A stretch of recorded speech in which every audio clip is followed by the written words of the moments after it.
week because it was the first one. Okay, recording. So let me stop shouting.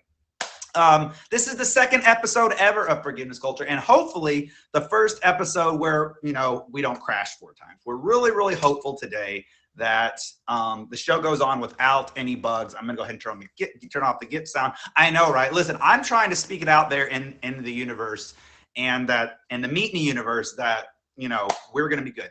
What's Forgiveness Culture? Mischief. I'm so glad you asked this, guys. Forgiveness Culture is a show that we bring to you every week that's all about, you guessed it, forgiveness. We are talking about the power of forgiveness. We're talking about the impact and the blessing that forgiveness can have in your life. Each week we host guests who share their stories of overcoming pain, overcoming hurt, overcoming betrayal. We talk about their journey towards healing, their journey towards forgiveness, and the benefit that that forgiveness has in their life. Now, before we get started, we're going to go over a few housekeeping things. First things first, this is a featured show. We only have one guest on the show, max 2. So we need to make sure, even though this is a very serious show, I don't anticipate any of this, but we ought to make sure all guests know. Make sure the language is clean. Make sure that we're talking about appropriate things and don't fall off the course there. So I'm sure we're going to do that. We're all going to be A-okay with that, especially since I only have one guest tonight. And she's awesome, so we don't have to worry about that. Guys, during the show, I am going to be paying attention to my guests. I'm going to be paying attention to the content. So I'm going to go ahead and thank all of you guys in advance for any gifts that you send. First and foremost, thank you for the gifts, because guys, without your gifts, I wouldn't be able to continue this content every week, guys. We are still going for that top badge goal. We still have 20K or something to go. If we do hit that 80K mark, can someone please make sure we get a screenshot of that for my Instagram? If anybody levels up in here, please make sure we get a screenshot of that for my Instagram.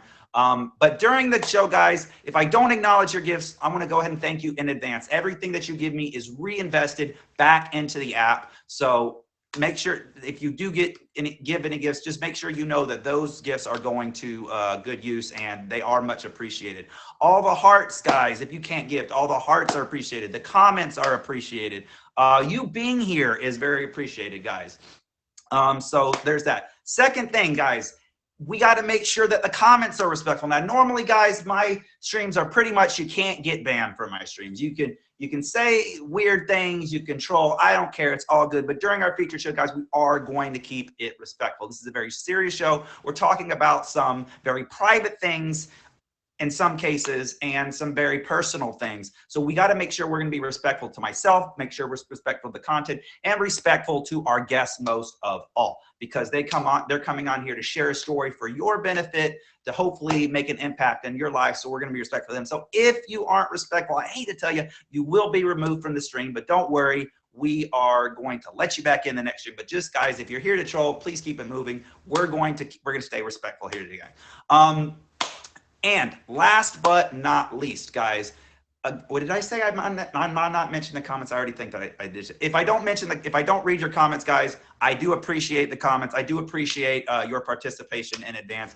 There will be a time towards the end where I will entertain questions. But while I'm doing the content, while I have my guests in here, I probably won't be reading the comments. So I do apologize if you have something to say. I will try to get to the end, but please keep it going. I have a bouncer here. We have a lot of good people, a lot of well-known people in the chat. So if you have a question, have a comment, make sure to share that, because a lot of my people are in here. A lot of my family, Meet Me family, is in here, and they'll entertain those questions. They'll entertain any questions or any comments that you have. Now, let me go, before we dive into it, guys, let me go over you the format of the show. The way that we're going to start the show is I'm going to talk with you guys about the static and dynamic definition of forgiveness. Now, we do this every single week, and it's very, very important, because it's really, really vital that you understand what we're talking about. What do we mean when we talk about forgiveness? Because if I'm talking about forgiveness and you have a different concept of that, we may not be on the same page, and we may not be thinking and processing the content the way that I'm trying to intend it. So we're going to talk about the static and dynamic definitions of forgiveness. What do I mean by that? We're going to talk about the static definition. What do we mean when we talk about forgiveness? What is that concrete definition that we're going to go by? The dynamic definition of forgiveness. What does that look like? Because although we have that concrete definition, right, we all know that forgiveness looks different in each person's life. Even though I may have that concrete definition, that can look very different in my life in a situation of my forgiveness, and it could look very different in your life. And if you have a situation of forgiveness, the amazing thing, I've really been blessed by this show, and when we had the Forgiveness Project, is that hearing different stories every week and listening how forgiveness has impacted different people. And every single week I gain something different. Every single week I'm inspired. So I'm really, really, really excited to get into this. Last thing, guys, I want to give a shout out to the inspiration for the show, which is the Forgiveness Project. The Forgiveness Project is a charity based in the UK.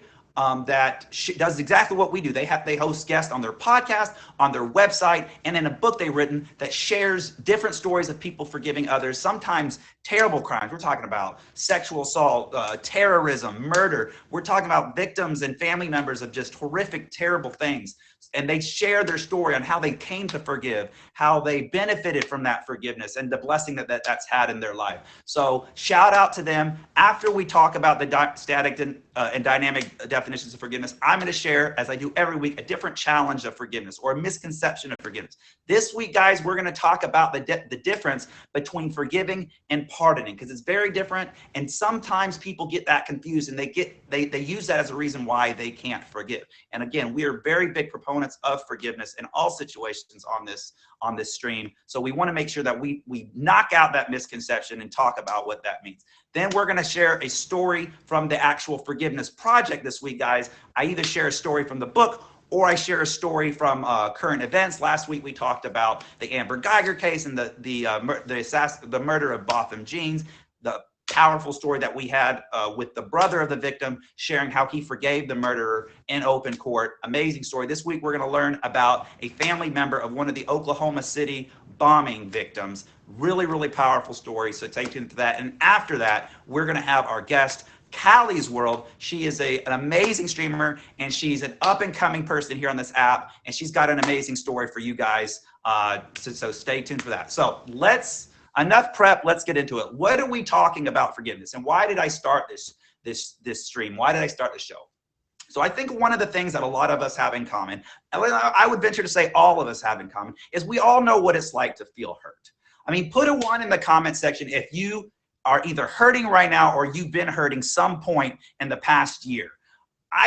All of us have, right? We all know what it's like to hurt. And when I thought about what I can do on this app and what we can do in terms of content to address that, is how can we address healing? And I think one of the most purest expressions of love and one of the most quickest ways to bridge that gap to healing is to talk about forgiveness, because it's a concept that I feel doesn't get highlighted enough. And I feel that if we can learn a little bit more about forgiveness, if we can apply that forgiveness to our lives, we can start to heal better, and that hurt can start to subside. And it breaks my heart when I see people hurting out there, guys. I know what it's like to hurt. I know that you all know what it's like to hurt. So if we can do something to impact that in any way, that's why we started this. Now, when we talk about forgiveness, it's important that we know what we're talking about. They're all on the same page. Let's talk about the static definition of forgiveness.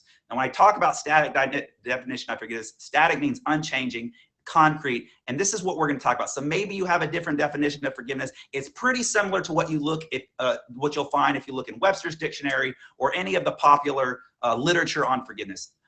Our definition that we use for the purposes of the stream is this: forgiveness is releasing the right to hate. It's releasing the right to take revenge, and in so doing, releasing ourselves from the chains of victimhood. Now, I'm going to repeat that. Forgiveness is releasing the right to hate, releasing the right to revenge, and in so doing, releasing ourselves from the chains of victimhood. Now, let's pull that apart a little bit. Okay, so when someone hurts us, right, what is our natural reaction? What is our natural instinct, right? When someone hurts us, we want to see them get hurt back, right? Either we want to hurt them back or we want to see them get hurt, right? It's only fair, right? We get hurt, they should be hurt too. It's a natural impulse. It's a natural reaction. And while that may be natural, it may be instinctive. It's not the healthiest reaction. And I'm going to explain why. So when someone hurts us, right, when we get that anger or when we feel that betrayal, that instinct, it almost makes us feel a little powerful, right? It makes us feel tough, that we're holding on to that hate. We're holding on to that right to take revenge or that right to see that person hurt. The problem is that feeling that it's it's giving us some sort of power, is actually giving somebody else the power. And because when someone hurts us, they're going on, they're living their lives. They're not thinking of how they hurt you. Put a 1 in the comment section if there's someone who hurt you and you know dang well they ain't thinking one bit about you or how they hurt you. They're off living their lives, they're doing their thing, they don't care. All right, so when you hold on to that hatred and you hold on to that impulse and that desire to want to take revenge on that other person, what that does is that brings toxicity onto ourselves. That brings more hurt onto ourselves. And what that does, even though it feels like we have power by holding on to that hate, it feels like we have power by holding on to that right to want to take revenge against them. What we're actually doing is giving someone else that power. Because when we allow that hurt to chain us, to keep us a victim, what often happens, and I'm sure that you guys can attest to this, is we end up hurting other people. See, even Meet Me agrees with the hard eyes. They love what I'm saying. What we end up doing is we hurt other people. So we're hurt, we're holding on to that hate, we're holding on to that toxicity, we're holding on to that baggage. And what do? We go live our lives, we interact with our spouses, with our kids, with our parents, with our family members, our friends, our coworkers. And what we do is we end up taking it out on other people.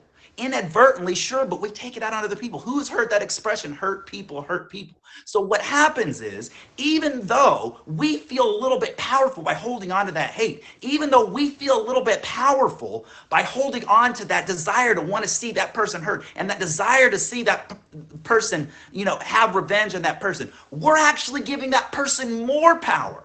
Now that person is not only having power over us, they're having power over the people that we love. They're having power over our kids. They're having power over our family members, our friends, our coworkers. They're continuously hurting other people, all based on that initial hurt. The important thing to remember, guys, is that forgiveness is first and foremost for who? It is for ourselves. It's for ourselves. Now, can other people benefit from our forgiveness? They can, and we're going to get into that in just a minute. But forgiveness is first and foremost for yourself, so you can take that power back. Release yourself from the chains of victimhood, and you can say, you know what? You may have hurt me. You may have betrayed me. You may have caused a trauma in my life, but I'm not allowing you to affect my growth. I'm not allowing you to affect my happiness. I'm not going to allow you to affect my success, my relationships. I'm not going to allow that anymore. So your power, buddy, is gone. Your power over my friends, my family, that's gone. I'm not holding on to that anymore. Now, that releases the toxicity from ourselves, guys. But the problem is we still feel that if we hold on to that, we still have that. But keep in mind that when we fail to forgive, keep this in mind, what we are doing is we are drinking poison and hoping that somebody else dies. Think about that for a second. When we fail to forgive, we are drinking poison and hoping that somebody else dies. Think about that for a second. Now, forgiveness is first and foremost for ourselves, to release that baggage, to release that toxicity so that we can live our lives to the fullest. Now, can other people benefit from our forgiveness? Absolutely. If that person is ready it comes to us in remorse, if that person comes to us in good communication and is ready to repair that friendship or repair that trust that has been damaged, absolutely, forgiveness can sometimes benefit that person. But it's not for that person first, it's for ourselves first. And reconciliation can happen. There are plenty of instances of people being cheated on or people being hurt or people betrayed, and somehow, some way that trust is repaired. Somehow, some way that relationship is repaired. Now, is that like that in every situation? Absolutely not. Put a 1 in the comment section if you've had to forgive someone that is no longer in your life and is no longer going to be in your life. I know I have. I've had people that I've had to forgive that I'm sorry, I love you, I wish you well, I hope you're happy, but guess what? You're not at my dinner table anymore. And just because I want to see you eat, and I love this quote, and we say it every week, just because I want to see you eat doesn't mean I want you at my dinner table. Go on, live your life. I hope you're happy. I'm not going to keep that on myself anymore, but maybe you're not part of my life anymore. Maybe you are. Maybe you can rebuild that. Now, why do we call this forgiveness culture? Because guys, think about this. When we are able to do that, this is what we, this is not, no pun intended. It could be a snowball effect. No pun intended. There's a snowball contest going on. It's a snowball effect. When we can accept that forgiveness and we can release ourselves from that toxicity, then the next person who comes along can maybe do that as well. They can release that hate because they see that you can do it and you've released them. It can create a culture where toxicity is destroyed and love and peace and hope flourishes. So that's why we call this forgiveness culture. Because maybe you're out there right now and you're thinking, you know what, I hear what you're saying.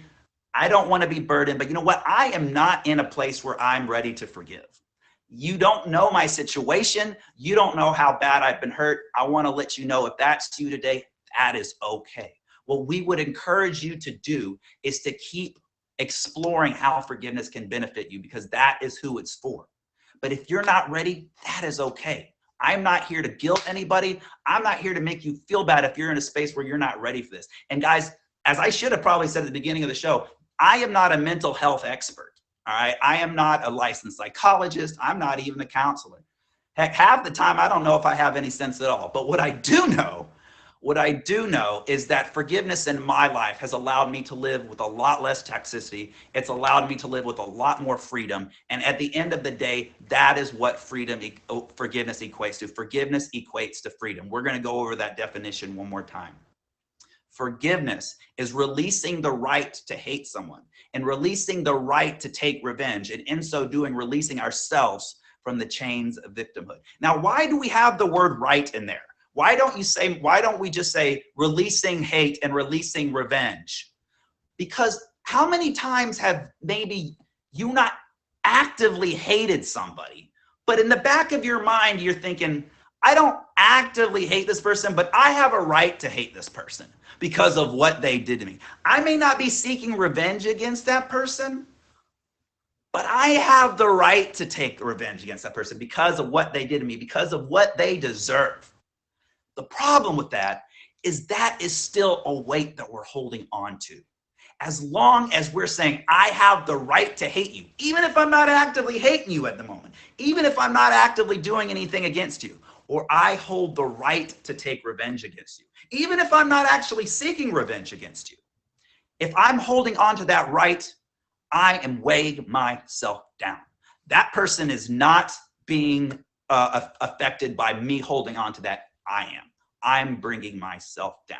Now, that is what that's our static definition of forgiveness. Now, that can look very different in different people's lives. Like, again, sometimes, guys, that can lead to reconciliation. We've had guests before the show was featured with family members. One of our great guests was one of my favorite streamers on the app. His name is Gabriel, and he shared the story of how he came to forgive his dad, and they hadn't talked for 20 years or so, and then they were reunited. It was a really powerful story. I'm really hoping we can get him back on the show now that it's featured. And it was just, but it took time, right? It didn't happen right away. That's very different than a forgiveness story in my life, which is may look very different from a forgiveness story in your life. It's all different, and that static definition can look very different. And that's what we mean when we talk about the dynamic definition of forgiveness. I don't know why I'm waving my hands like Trump, but here we go.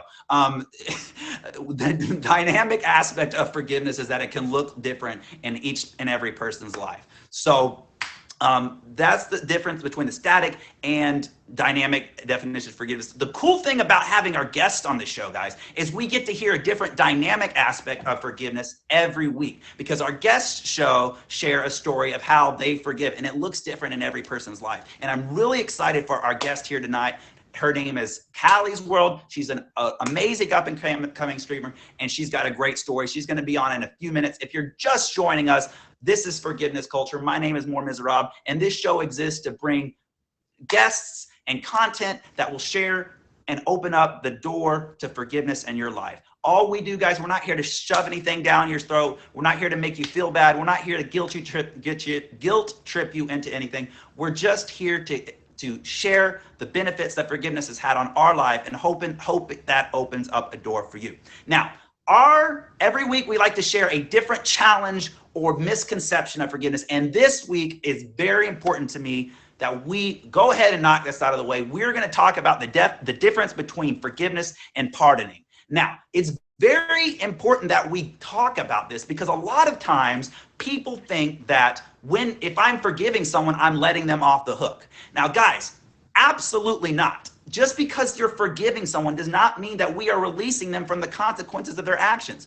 If they did, then everybody who committed a crime would never have to go to prison or pay for their actions.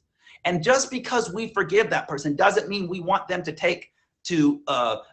be free from the consequences of their actions, right? I mean, we may forgive someone for hurting us. We may forgive someone for committing a crime against us because I want to release the right to that hate. I want to release the right to that revenge. But that doesn't mean I want you to not go and be held accountable for your actions. Now, being held accountable for your actions, like in a criminal sense, could mean going to prison or jail or community service or whatever, or forgiveness could also, it can mean, excuse me, let me regroup here. Pardoning, if we were pardoning them, holding them accountable may look like going to jail. It may look like going to prison if it's a criminal aspect. It also may holding accountable means I don't want you in my life anymore. You are no longer a part of my life. You're no longer someone that I want to have as an ongoing attribute or ongoing person in my life.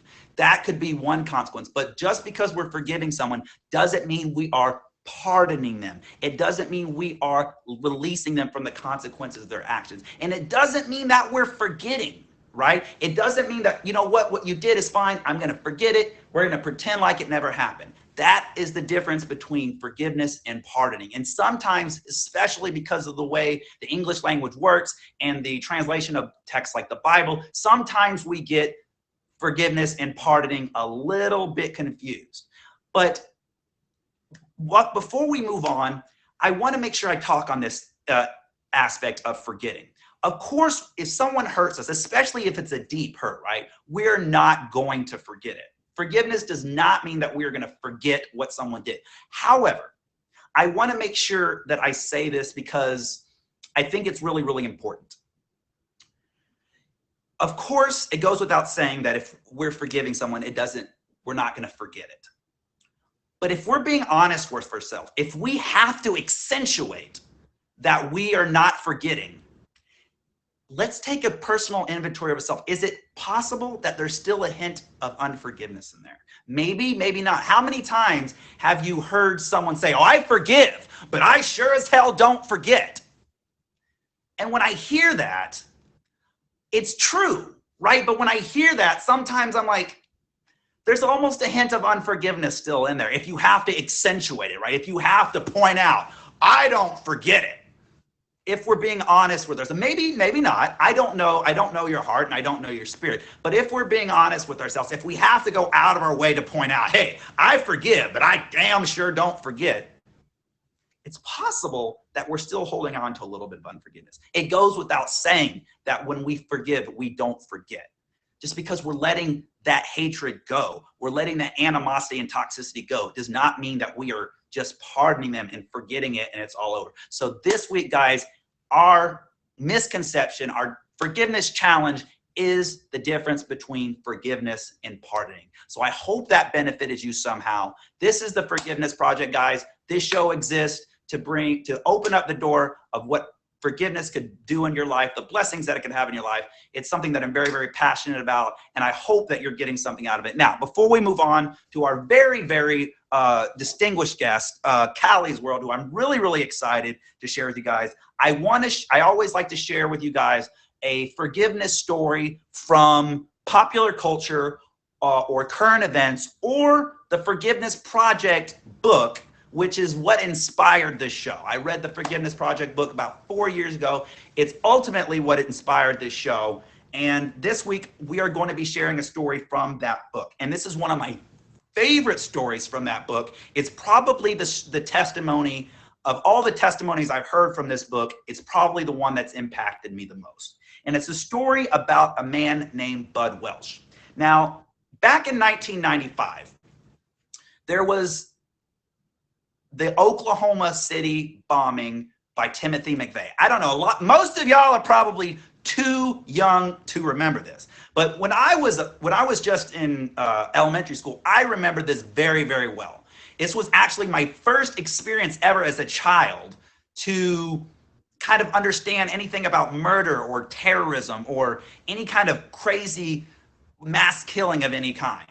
So it was very, very, very new for me. And this was the first time I'd ever experienced anything. And what happened, if you are too young to remember, is Timothy McVeigh was a domestic terrorist who set off a bomb in the Oklahoma City building in 1995, killing almost 200 people. One of the people killed in this terrorist incident was the daughter of the man named Bud Welch. Now, Bud's daughter Julie was in her early 20s, and she was killed. She was in the federal building when this bombing occurred, and she passed away. She was killed. And Timothy McVeigh was convicted of murder, multiple counts of murder, convicted of domestic terrorism, and he was ultimately sentenced to death row. I don't know if you guys remember this story from the 90s, and he was sent to death row. Now, before we get into Bud's story, let me tell you a really quick and interesting statistic about this.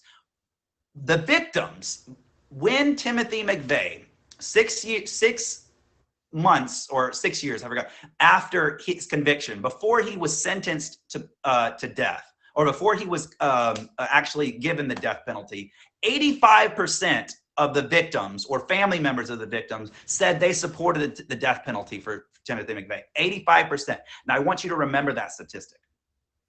Bud Welch, who's, again, his daughter died in this terrorist incident, he struggled with hatred towards Timothy McVeigh, understandably so. I think I would, if my daughter was killed in a terrorist incident, I would be filled with hatred. I don't know about you. He was filled with hatred, and it really hindered him from moving on. He said he was getting sick all the time. He could barely get out of bed. It was really, really hindering him, this hatred that he had for him. What he grew to learn is he thought that he had to have this hatred in order to honor his daughter. And I'm kind of summarizing this for time, guys, but I really encourage you guys to Google Bud Welch and read the story entirely. It definitely changed my life, and it'll probably change yours too. But what he grew to learn is that he was not honoring his daughter by holding on to this hatred. He was not honoring his daughter by holding on to this rage for this man. He thought the two were inseparable, and he thought that if he did not hate this man, he would not be honoring his daughter. He would not be showing respect for his daughter's life.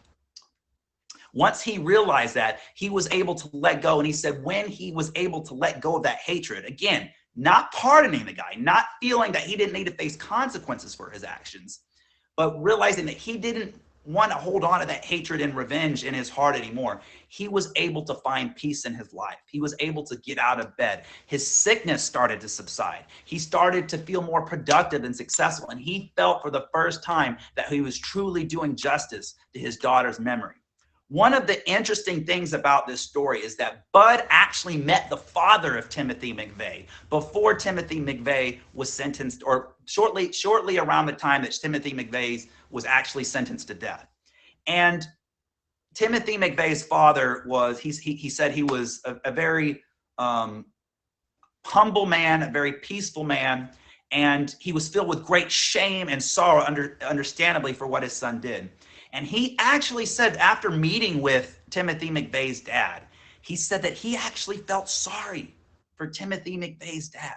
And the reason why, and I want to read this because it was really, really powerful. He said, I felt sorry for the man. I found someone who was a bigger victim of the terrorist attack than I was.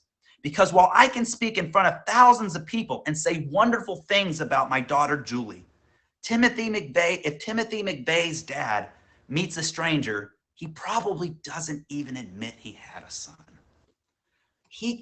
Bud was filled with gratitude that he was able to preserve his daughter's memory, his legacy. He gets to honor his daughter. But Timothy McVeigh's dad probably has to forget he even had a son. Doesn't even admit it. Who would want that?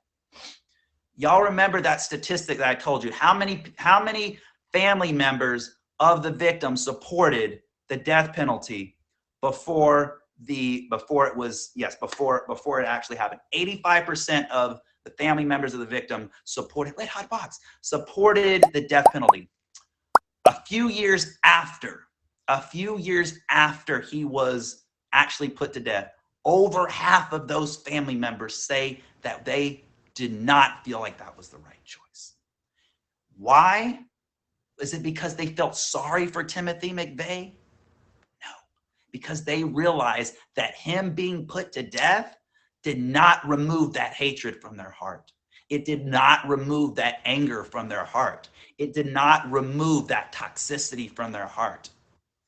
That's the power in this story, guys. Not that they felt sorry for Timothy McVeigh, but because they realized that them getting the justice of seeing him be put to death did nothing for their toxicity, did nothing for the chains of their own victimhood. The only thing that can do that is forgiveness, is releasing ourselves from that right to hate, releasing ourselves from the right to take revenge. And in so doing, releasing ourselves from the chains of victimhood.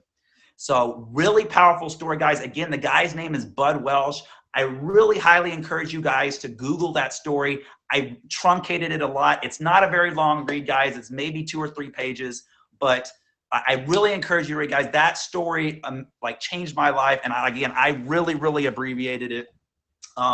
So go read that story. It's on the Forgiveness Project website. And read about it. It's an amazing story. And Bud Welsh has done a lot to advocate for forgiveness and mental wellness and mental wellness all over the world. So if you're just joining us, this is the Forgiveness Project. This is a show that talks about overcoming our pain, overcoming trauma, and the journey towards healing and forgiveness. This week, guys, we are joined by an up-and-coming streamer on the app, a new friend of mine, and she's got a great story. Her name is Callie's World. She's going to share with us a story of her own forgiveness. So y'all, please welcome the one and only Callie's World to the stream. Hello. Hey, Callie, how you doing? I'm good. How are you?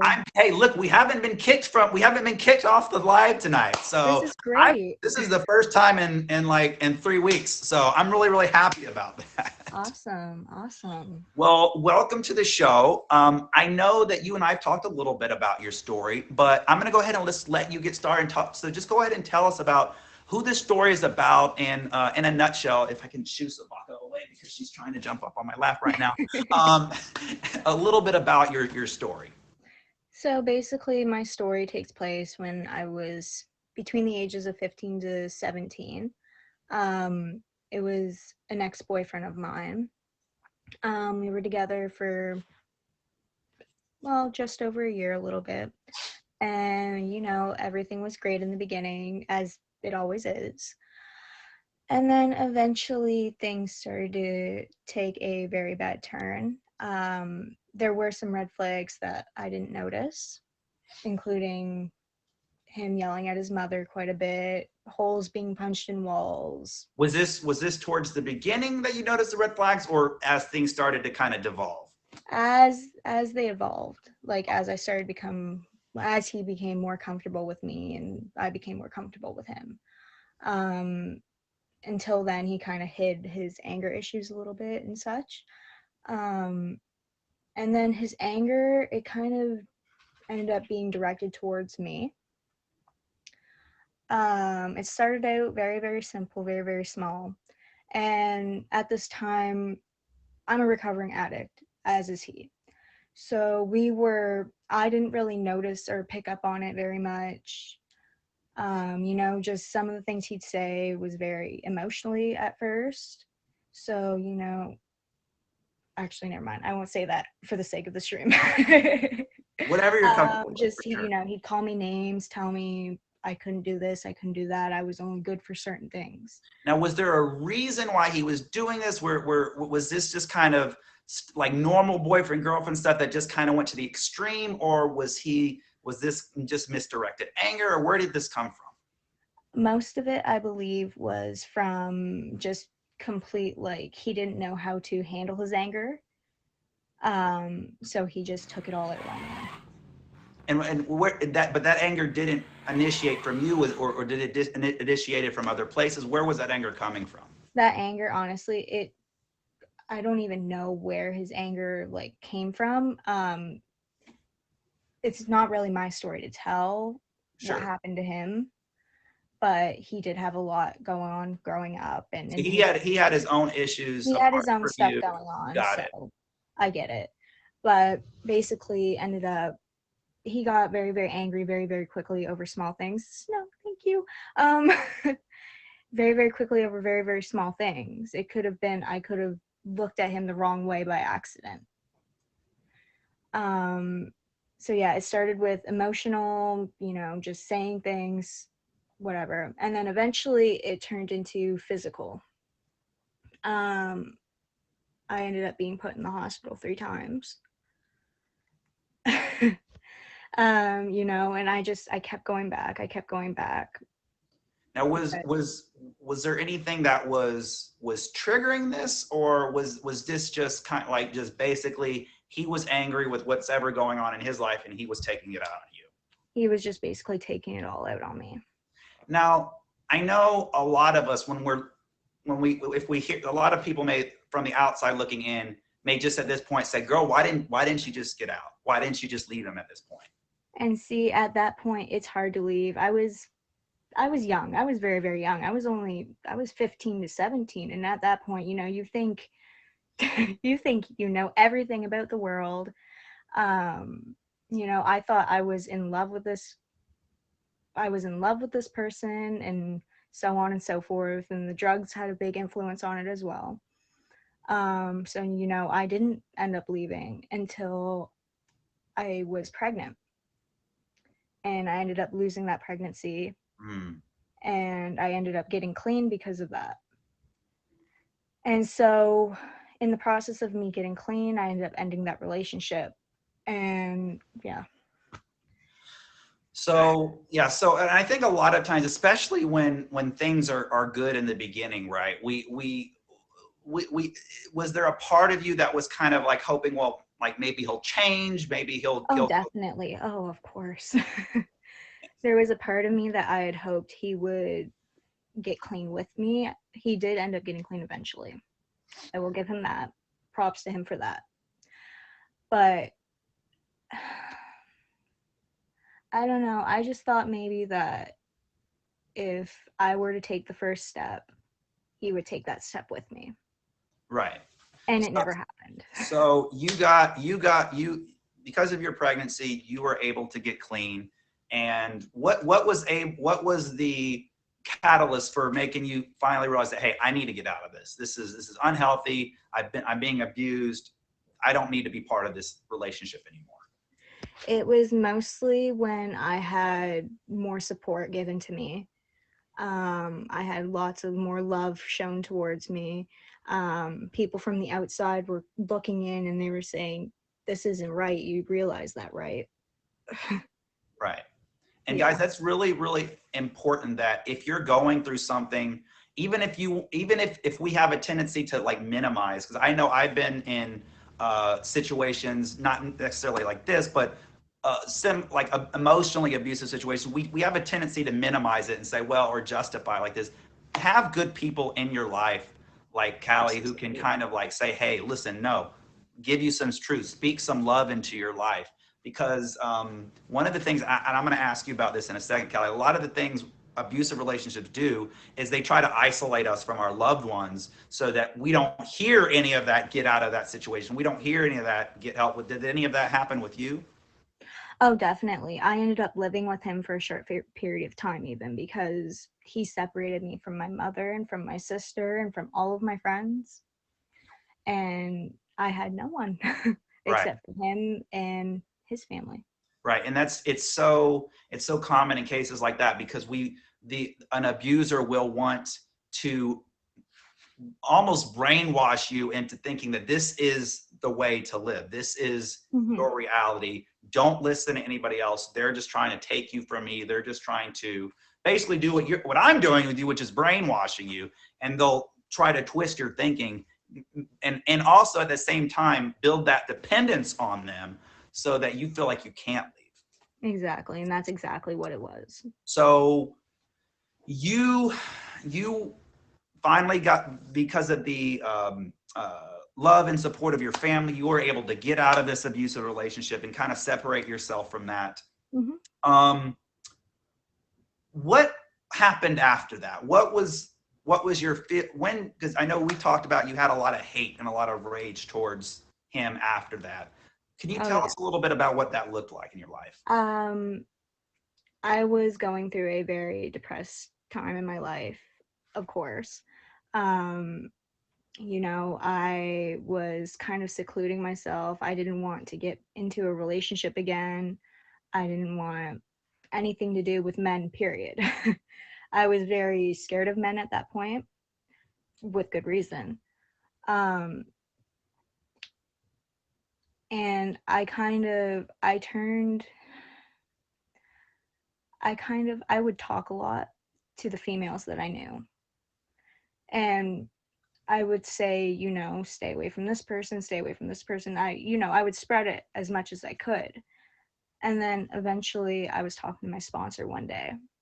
And this is what kind of opened my eyes to it. What was it she said? I'm trying to think of the exact words she said because the way she put it, it was just so beautiful. Um, Something along the lines of, I could spread it as much as I want to, but nobody's really going to learn unless they actually go into that situation. Right. Um, and I was like, yeah, you know what? You're right. You are so right. And so, at that point, I kind of stopped and I just said, what, whatever happens, happens. Right.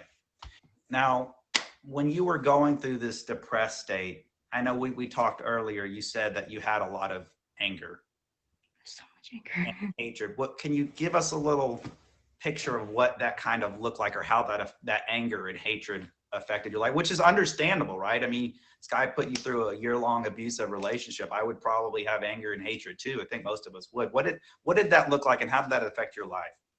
My anger ended up turning into self harm. Um, Once I got out of the self harm, it was more so me trying to work on myself mentally and physically. I went back to school a couple times. I had my two beautiful boys. I was put on the right medications to help with my mental health. And I started working in promoting mental health. My hat here, Bell Let's Talk, big in Canada here. Um, I took all of that anger and I tried to make it into something good. That's awesome. Was there a time before you turned it into something good where it was looked a little bit more negative? I had attempted to. So let me ask you a question real quick, because you said that was mostly reflected towards your SI, your self-interest. Are you an empath by nature? Are you a very empathic person? It's just as kind of a side note, is something I've learned, is more empathic people, when we're really, really hurt and really, really um, betrayed and in pain. Empathic people, not always, they tend to take things out on themselves more than others. Whereas, less empathic people will tend to take that on other people, either take revenge or, hurt other people. But Mhm. us empathic people, we tend to hurt ourselves instead. Oh, definitely. So I completely understand that. So you took that, you turned it into something good. You started back in school. You wanted to give and set the best example in life for your two Mhm. boys. At what point did you feel that you were, ready to forgive your ex for what he did, and what did that look like? So basically, it was when I was in my first year of college. I was in a social services program, and we were talking about the abusive relationship subject. And we were kind of talking about why abusers abuse. And, there's all of these reasons. And then it kind of clicked. That's the only way he knew how to express himself. He's seen it growing up. he was only ever in those situations. And so, I mean, I don't want to say what he did wasn't wrong in that sense, but at the same time, Right. it's all he knew. Right. So I'm just trying to make sure I'm hearing you right. Did understanding where he was coming from Hmm. allow you to open up a clearer door for you to forgive? Exactly. It allowed me to kind of take a step back and see the bigger picture, Right. and kind of realize if I keep holding on to this hate, onto this hurt, I will never be able to move on with my life. I will never be able to have a healthy relationship. I will never be able to support my sons in future relationships when they are older, like I should. Right. Yeah. So, yeah. And yeah, and like you said, understanding that opened up that door for you, and it allowed you to see the bigger picture. And it's not like by understanding it and forgiving him, you're saying, well, what he did was okay, or Yeah. I'm excusing that. But it's Oh, saying no, that, not at all. but it's like, again, it's kind of like what we talked about earlier, the difference between pardoning and forgiving. But Mhm. I mean, you weren't having any contact with this man, I'm assuming. Oh, no. But yet that hatred, up until the forgiveness, that hatred and that anger was really just bombarding you and affecting you in a lot of negative ways. And the forgiveness is what enabled you to kind of start turning that into more good. Exactly. Exactly. And like I do a lot of mental health promotion now and such. And so through school, I do my nursing, of course, and I work with a lot of women who have gone through these situations, and I feel that like my experience allows me to help them because they have someone who can relate to them, who has been through these situations. Right. And a lot of times, I gotta just give props to you and encouragement to you for how strong and resilient you are, because I mean it takes some people years and years to get to the point where you were, thank you, loves, get to the point where you got in a relatively short amount of time, being able to release that hatred, release that desire to see him hurt, and not only get to that point but redirect that into help others. I just gotta say, major props to you. You're amazing. I think I can speak for everyone when I say you're an amazingly strong woman, and just person in general for being able to turn, not only to have that forgiveness, but then to share that with others. And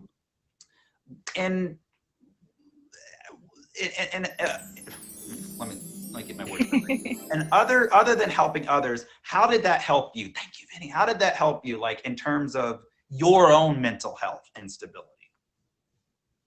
It allowed me to feel more free. I let go of a lot of anxiety.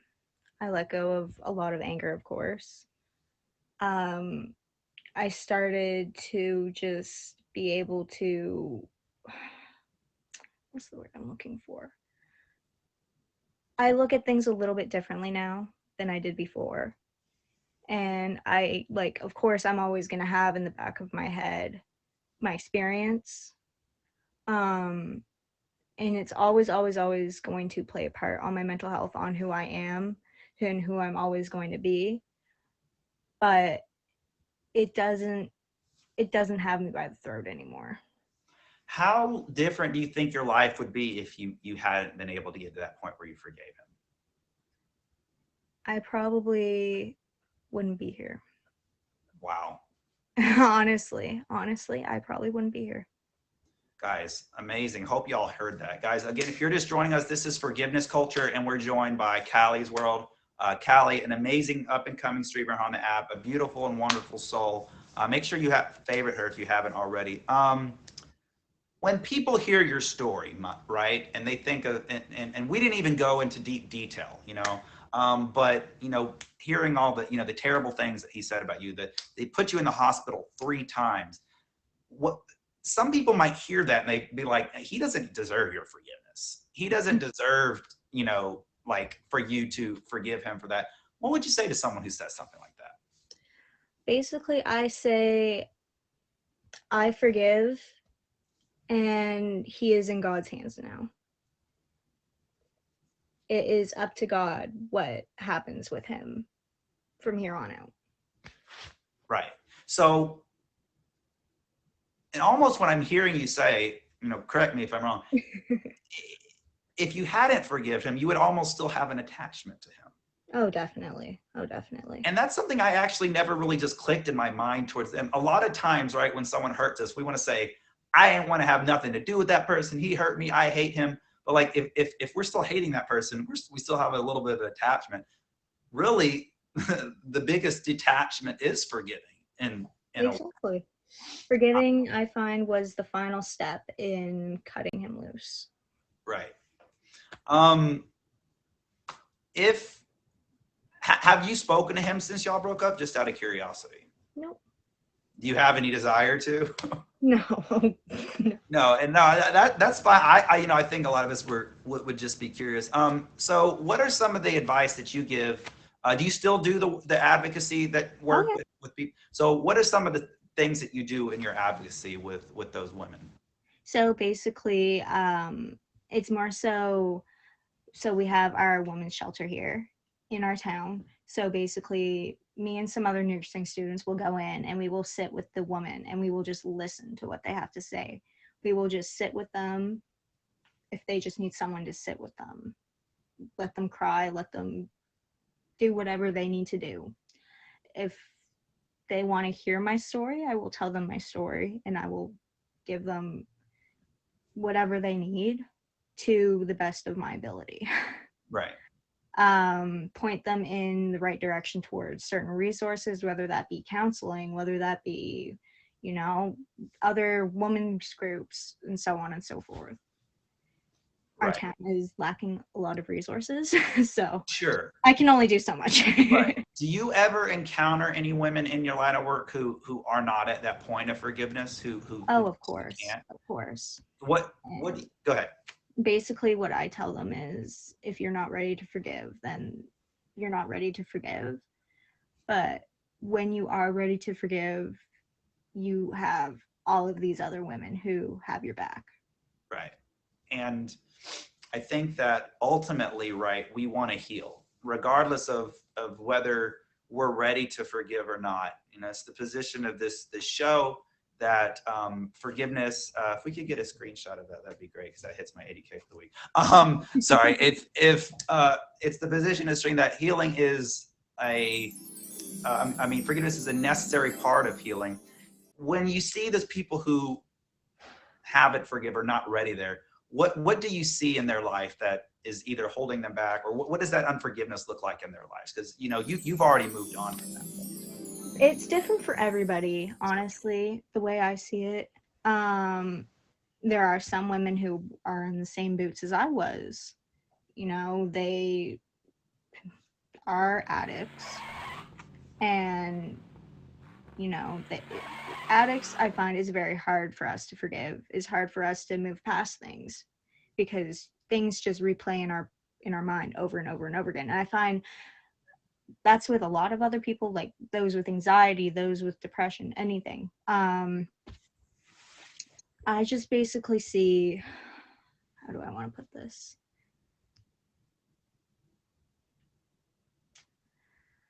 They have a lot of, what's the word I'm looking for here? You're good, girl. You have plenty of time. Take your time. You're doing great. They have a lot of awareness they need to discover. Oh my goodness. No, Vinny's tearing it up here. I know, I see that. Good. A lot of women who have just gotten out of these situations, they don't know how to deal with their emotions yet. So just learning how to deal with these emotions too. One of the things you said that really hit me, I had never heard this before, is that you saw a connection between forgiving and actually healing from your addiction. Mm-hmm. Do you think that that's unique to you, or do you think that there's actually a connection between unforgiveness and addiction? Oh, I absolutely believe that there is a connection, because when you don't forgive and so on, that plays in your brain and you look for ways to tune it out. Right. And a lot of people turn to alcohol, a lot of people turn to drugs, to whatever their addiction is. And it's like when you have that toxicity, right, that can look like addiction, that can look like revenge. It doesn't always, that's why we talked about earlier, the dynamic aspect of forgiveness is it looks different for everyone. And that's why I love having people like you on the show, because like I never thought there could be a connection between unforgiveness and addiction, but like that's what's so cool about the dynamic aspect of forgiveness is it looks different in every person's life. So man, that blew my mind. That's just an amazing connection that I never would have thought of. If you're just joining us, this is Callie's World, and this is Forgiveness Culture. I almost said the Forgiveness Project. I need to get my head in the game, guys. I'm stuck on the path. This is Forgiveness Culture, new featured show here on the app, guys. And we host this show every week to talk about the power of healing and forgiveness, different people's journey in doing so. If this isn't maybe completely 100% related to forgiveness, but if you could tell yourself, back when you were in the pits of anger, right after this happened, you were struggling with self-injury, you were struggling with addiction, or you're getting out of addiction rather. If you could tell if younger you came to one of your groups and you could tell your younger self something, what would you tell Callie? I would tell her, honestly, it's not, honestly, okay. So as I was coming out of my anger, I relapsed a couple times. And I believe that I was completely failing recovery. I wasn't going anywhere. I was never going to get to the point where I'm at now. And recovery, it's not just one straight line. There's a lot of ups and downs. Absolutely. Relapse is a part of recovery. Absolutely. And that's basically what I would tell her. It's okay to not be okay at times. It's okay that you went through this. It's okay that you relapsed. It's okay that you are at this point, because eventually you will be this whole other person. Yeah, I mean, give yourself grace, and in that, forgive yourself too. Exactly. Forgive yourself. And oh, look at this, and get you a bonus, girl. Let's go. Oh Let's my go. god. Let's go. If you're just joining us, this is Forgiveness Project, and we're joined by Callie's World. And you know what? We'd love to have you back on the show. I know when we talked, you said you've got another story about forgiving yourself, Exactly. which I would love to have you back on the show again. 100% she deserves it. Anyways, Callie, you have been such an amazing guest. Guys, I got to tell you all this story about me reaching out to Callie. So I basically didn't know Callie at all. Like, I seen her in Vinny's stream. I clicked on her. Oh, she's pretty. Let me see what she's about. She had awesome vibes. She was really, really sweet when I go on her stream. I knew very little about her other than she had a really cool vibe. But something was telling me, I don't know, in the back of my, reached out to this girl. She's got something to share. I don't know why. I knew almost nothing about her. So I called up Callie. I said, hey, would you you have a story you like to share? And she's like, oh my God, yes, I've got a story I'd like to share. We talked a little bit about it. I think I can speak for everyone, Callie, when I say your story is not only amazing, but you're amazing. You're incredibly strong. You're incredibly powerful. I'm proud that you are our second guest, and I'm proud to know you and call you a new friend here. Tell us a little bit about yourself for those of us in the audience who may not know you. Tell us what you do, when you stream, what you got going on. Okay, well, I am a Canadian. I am a mother of two, a nursing student going for my nurse practitioners. When I'm done, I will be working in mental health and addictions. I am a mental health awareness advocate. I am a recovering addict, as we just talked about. I stream pretty much on the daily at nighttime, around 9 p.m. Eastern, 10 p.m. Eastern. It varies because I am a full-time mommy. Yeah. I don't know how you do it, man. It keeps me busy, to say the least. So yeah, our stream, like my streams are very relaxed, chill. We've played some games, we talk. I like to make my streams a very safe place for people to come in and just relax and let it out and have Anything, fun. anything coming up on your schedule? I see something in your name that may say I do have an auction coming up on the 29th. That is with Well Hello. So yeah, that should be fun. That is my first auction. Guys, this is Callie's World. Please favorite this queen. Guys, Callie, thank you so much for sharing your story. I knew when I reached out to you that I reached out to you for a reason. I'm really glad that I did. Y'all, please favorite Callie. Thank you so much for being a guest here tonight. You were absolutely Thank you for amazing. having me, Noah. I appreciate Absolutely. it. We'll definitely have you back too. All right, I'm gonna get out of Cheers. Guys, awesome. Wow. Wow. And plus also, we didn't get kicked today. Man, shout out to Vinny, man, like going ham. Thank Vinny, bro. Much love to you, bro. I absolutely appreciate you, bro. Guys, please favorite Callie. The woohoo in the chat. Please favorite her. She's awesome. What an amazing story. God, what an amazing show, guys. I was a little bit nervous about this show just for the reason that I didn't know if we were going to get kicked. I didn't know where all these problems. You're still ironing out the details, but man, I gotta say, what an amazing second show. What an amazing second show. Really, really grateful to Callie. Great story.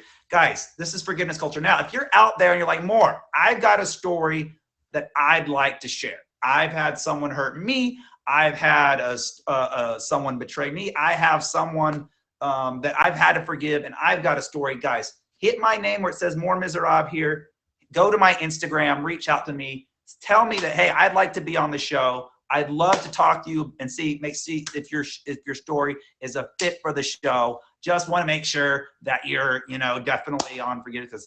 Because I've had a few people say, hey, I want to be on the show. I want to tell all about what my ex did to me, that no good, dirty mother. I'm like, ooh, maybe you're not the best guest. Maybe we have a little bit more work to do.